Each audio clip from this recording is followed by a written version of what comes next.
Assalamualaikum guys, balik lagi dengan Jaki dan kita akan membahas ITMA ya guys. ITMA ini anaknya BP dan ITMA memiliki entitas asosiasi yang bernama Mitra Tama Prakasa, sebuah perusahaan kontraktor pertambangan, ya bisa dibilang dia supportingnya ya, pertambangan batu bara, yang dia memiliki 3 pelabuhan di wilayah Kalimantan sana. Jadi sebenarnya si MP ini, Mitra Tama Perkasa, ketika industri batu bara, harga batu bara sedang tinggi, dia juga kecipratan cuan.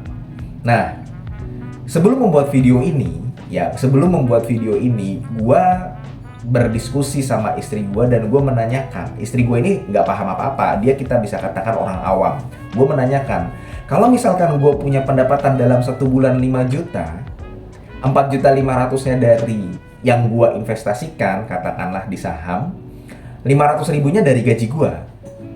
Plus minusnya apa? Gua tanyakan kepada orang yang awam, dari sudut pandang orang awam. Istri gua mengatakan, plusnya ya kamu nggak perlu keluar rumah, nggak perlu capek, kamu bisa dapat duit.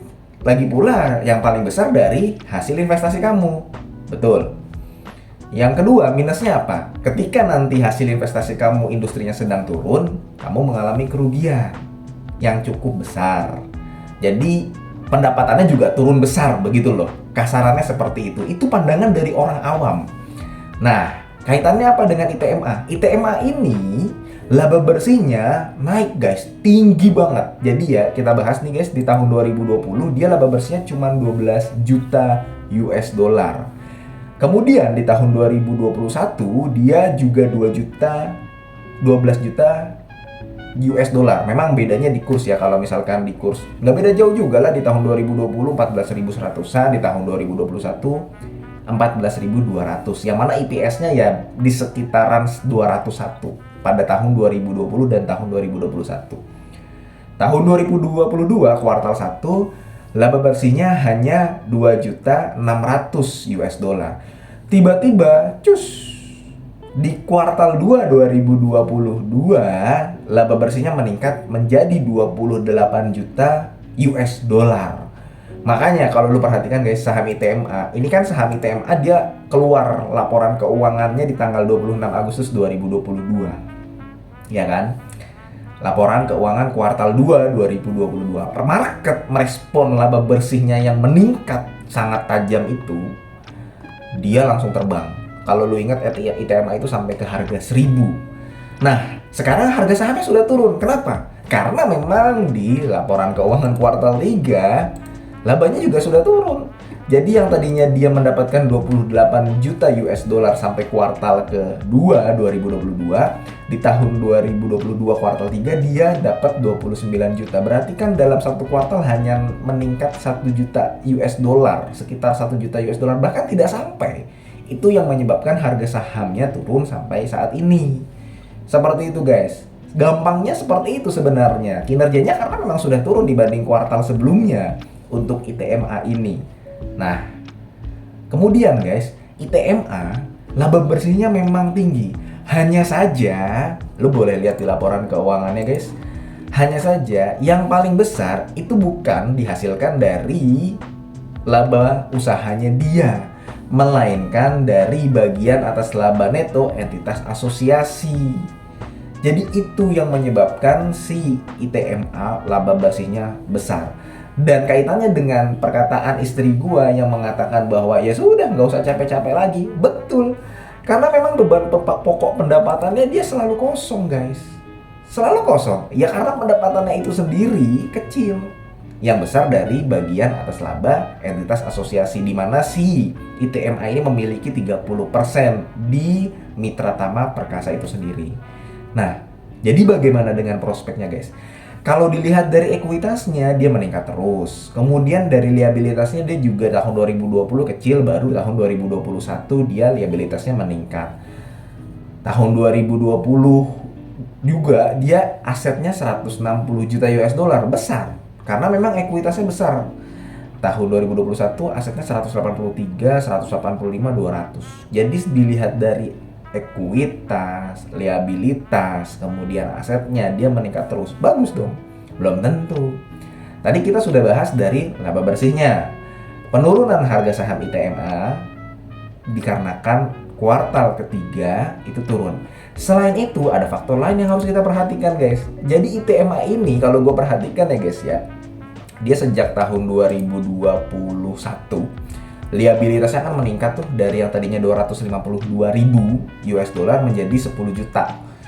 Nah, ini perlu diperhatikan guys. Lu bisa memperhatikan di liabilitas jangka pendeknya, dia memiliki hutang bank 1.190 US dollar. Kemudian di liabilitas jangka panjangnya dia memiliki hutang bank 8,4 juta US dollar.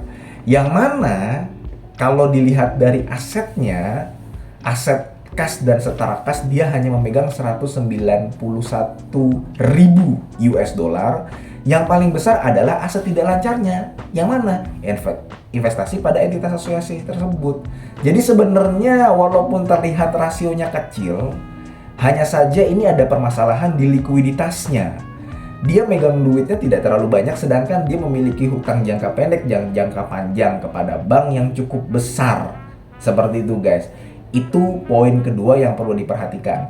Poin pertamanya adalah ITMA ini laba bersihnya besar, betul besar.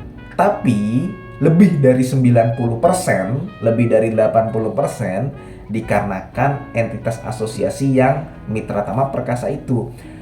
Bagaimana ketika harga batubara ini sudah berangsur turun? Industri batubara ini sudah tidak booming lagi gitu loh, seperti tahun 2022. Nah, ITMA ini yang paling terkena dampaknya nanti sebenarnya. Karena dari tahun-tahun sebelumnya pendapatannya selalu kecil. Pendapatan dari kegiatan operasionalnya itu sendiri kecil. Itu poin pertama yang perlu diperhatikan. Poin kedua adalah masalah likuiditas. Yang tadi gue bilang, dia memegang uang, cashnya itu kecil. Sedangkan dia memiliki hutang jangka pendek dan jangka panjang kepada bank yang cukup besar. Terutama setelah tahun 2021. Seperti itu guys. Jadi itu dua poin yang sebenarnya agak mengganggu gue dari ITMA ini. Tapi kalau dilihat dari valuasinya, dia sebenarnya sangat murah, baik secara PER, baik secara PBV. Jadi sebenarnya sahamnya ini udah nggak akan turun lagi. Nggak akan turun lagi. Tapi naiknya menunggu momentum. Coba lu perhatikan dalam 5 tahun terakhir. Sahamnya yang tadinya di angka 700, ya setelah 5 tahun dia angka 700 aja. Jadi dia menaiknya itu karena momentum, karena ada mau rate issue. Waktu itu sempat rate issue kalau gua nggak salah di tahun 2019. Kemudian karena batu bara sedang tinggi, labanya tiba-tiba tinggi, 4 bulan yang lalu ITMA ini benar-benar jadi primadona. Karena labanya benar-benar meningkat. Hanya saja ya sekarang ya sudah enggak. Itu menurut pendapat gue sih guys ya. Jadi kembali lagi ke pribadi masing-masing. Dan yang satu lagi yang mengganggu gue dan sebenarnya gue kurang suka sih dengan begini. Perusahaan ini terakhir bagi dividen itu sudah cukup lama. Kalau gue tidak salah di tahun 2017. Setelah itu tidak membagikan dividen lagi. Bahkan di tahun 2020, 2021, dan 2022 ITMA sudah tidak membagikan dividen lagi. Jadi kita udah nggak punya pegangan lah. Apalagi sekarang bukan ITMA doang yang jatuh kan. Adaro lu lihat sudah di bawah 3.000. PTBA, ITMG, BSSR, ABMM. Jadi memang industri batubara saat ini sedang terpukul dan ITMA ini berpotensi untuk tidak naik tapi tidak turun kalau menurut gue sih, karena valuasinya sudah murah. Paling itu aja guys. Mudah-mudahan video ini bermanfaat dan gue sudah membahas ITMA berdasarkan pandangan gue pribadi. Barangkali ada yang kurang sependapat atau ada tambahan, lu boleh komen di bawah. Ini bukan ajakan jual atau beli karena keputusan investasi ada di tangan masing-masing. Gue akhiri, wassalamualaikum warahmatullahi wabarakatuh.